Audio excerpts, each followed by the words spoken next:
Hi guys, today we're looking at a little bit of working from home mobility and strength work.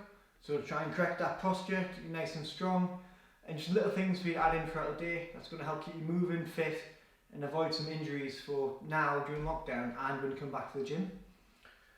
There's only two main exercises I want you to work on today. We'll have a look at, a little play with. They're both variations of ones that we've already done or covered. Just a little tweaks in them to try and give you that bit more out of them. Alright? So, first one is going to be a one leg deadlift. So, whichever leg you're sending backwards, you want the weight in that hand. And now normally we'd lock this leg, hinge at the hips, come forward as straight as possible and run out of space. So from there, lock in, come forward, keep the back nice and flat, keep the shape locked, still running out of space, and then back up. Alright?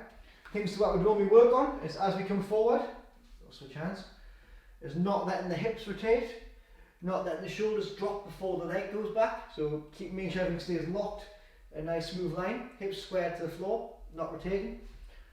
Alright, little things like that make a very big difference to the loading of the exercise and where we end up hitting. We'll want to try and get that tension in the hamstring and keep the core nice and strong throughout.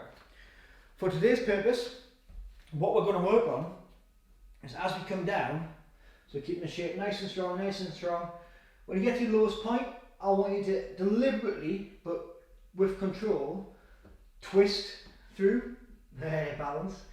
Alright, try and get the outside of your foot, rotate back and then up. So the very bottom, it doesn't matter where you get to, at your lowest point, so I'm just getting a leg. So this is as far as I go without my knee giving way or losing my shape. I would just twist and try and get the outside of my leg, keeping that shape, rotate back and then up. What I'm not doing for that twist is just dropping, right? I'm not just letting go of the tension in my shoulder and letting the weight carry me down. I'm deliberately trying to rotate from that standing leg hip. So coming down as far as I can, and then from there, I'm going to let this hip twist. So I'm taking the tension in this glute. If your glute's not activated, it's a bit weak, you're going to feel it here, and you're just going to end up rotating off. Right? You won't have the stability to maintain it. It's a very good one to start working on. If you need to, keep yourself a little bit of balance. Get as low as you can, just walk your way down the wall, and then twist through, outside your foot, rotate back, and then up. That's going to do a little bit of everything for you, alright? Especially if you start progressing the weight, keeping that shoulder locked in nice and tight. It's going to feel good, it's going to hurt, and it's going to give you a lot of benefit, especially if you're sitting down quite a lot throughout the day, or you're just struggling to get motivated to train. You can hit a lot of things all at once. Second exercise, or variation, we're going to work on, is the reverse bridge or plank again. So we're going to change it slightly, just to make it a little bit harder for you, and have a little bit more play with. So focus points again. Hands, I recommend twisted out or backwards, right? If you want, you can have them forward, but it's going to be a bit more awkward to get into that position. I generally find it easiest just to twist them out to the side.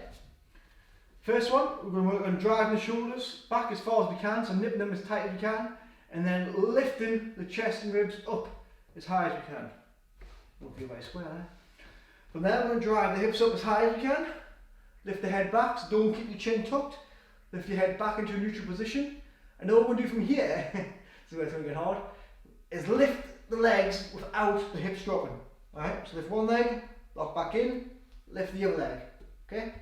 So then I'm just going to march. If you want, you can tuck, makes it a little bit easier. Alright? Try and drive as high as we can. You feel it right down the backs of your hamstrings, backs of your shoulders, gets nice and tough. If you're struggling with that one and you can't maintain it, come to a tuck position, right? Drive up, lock in there, and just go from there. So head back still pressing through the shoulders, up. What we're working on is not letting the hips drop to the floor each time. Try and maintain that height throughout. Dead easy, not much to it. You can do it whilst you're standing around waiting for a coffee or waiting for a tea. Just do a couple of sets, exercises, reps, as the kettle's boiling, food's in the microwave or cooking your lunch. Or you can get the kids to do it when they're trying to do the spelling or whatever they might be doing, revising for the test. And it's more about just keeping that movement there, a little bit of activation, and yourself nice and open. So going from that crunch position to nice open straight positions where everything's been stretched out and worked. Right? Have a go.